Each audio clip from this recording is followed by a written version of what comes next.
Last week, Wednesday, the Bank of Canada held its rate at 2.25%. That's the 5th meeting in a row now. Most people heard that and completely tuned out. But here's the part nobody caught. Tiff Macklem stood at the podium and he said that the next move might not be a cut. It might be a hike. And one of Canada's big 6 banks, Scotiabank, is now calling for 3 rate hikes by the end of the year, starting in about 3 months. For 2 years, every buyer I talked to has been waiting for rates to come down. That trade completely just flipped. So today I'm going to show you guys 3 things. What actually changed on Wednesday, what one rate hike does to your monthly payments in real dollars, and what the next 90 days look like if you're buying, selling, or renewing in the GTA. Let's start with Wednesday. So the Bank of Canada held its overnight rate at 2.25%. That's the rate your variable mortgage hangs off. 5th straight meeting at the same number. A hold on its own is not big news. The news is the language around it. The bank said it's watching oil. It said it's not letting higher energy prices turn into permanent inflation. And the governor said out loud that the next move could be a cut or a hike. He wouldn't pick a side. That's new. For 2 years, the only question was, when is the next cut? Nobody at the podium was talking about hikes, and now they are. So why now? One word: oil. There's a war in the Middle East, and most of the oil that normally moves through the Strait of Hormuz is stuck. Roughly 10% of the world's supply runs through that one stretch of water. Before this started, oil sat around $75 a barrel. Now it's pushing close to 100. When the oil jumps like that, you feel it at the pumps first. Gas prices in Canada are up 29% in a year. That dragged the whole inflation number to 2.8% in April from the 2.4% the month before. Now here's the thing though, strip out the gas and inflation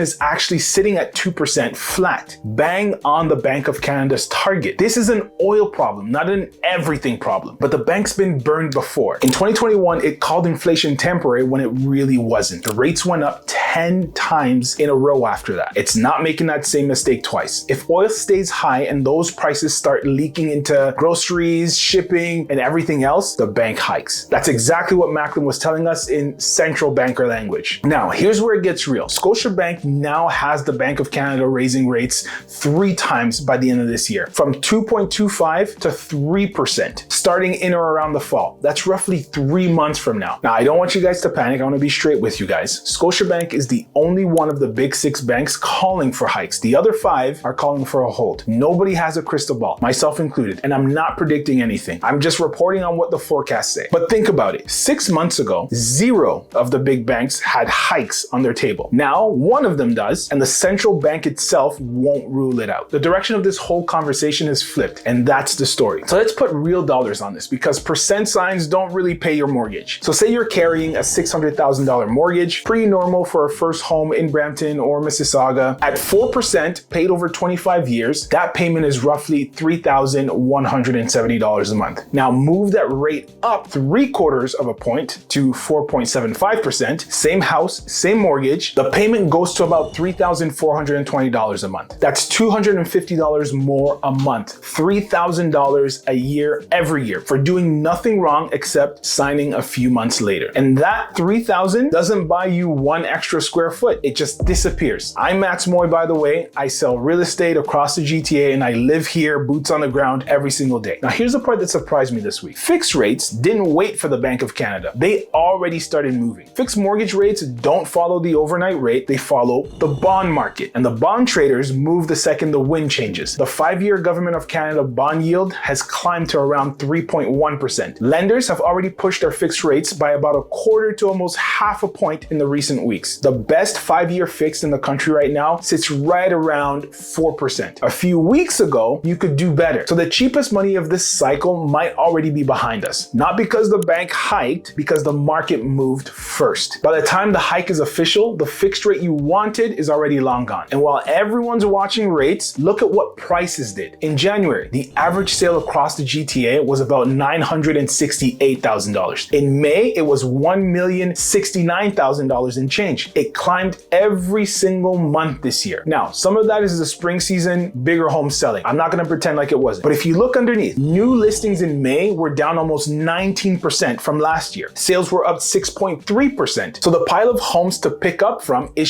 shrinking while more people are buying. TRREB itself, that's the Toronto Real Estate Board, is now forecasting prices to flatten out and start rising in 2027. The person waiting for a cheaper rate is watching the price and the rate move against them at the same time. The losses pile up from both ends. That's the trap in waiting for perfect. So what do you actually do with this? 3 situations. If you're buying this summer, there is one move that costs you nothing. Get a pre-approval with a rate hold. A rate hold means a lender locks in today's rate for you, usually for 90 to 120 days. If the rates go up, you keep the lower one. If they drop, you take the new lower one. There's no downside. It's free insurance on the exact thing everyone is worried about. And most buyers I sit down with still don't have one. That 90 to 120 day window is also why I said 3 months at the top. A hold taken this week covers you right through the stretch where Scotiabank says the first hike lands. If you're on a variable rate mortgage, nothing changed for you on Wednesday. Your rate still hangs off of that 2.25%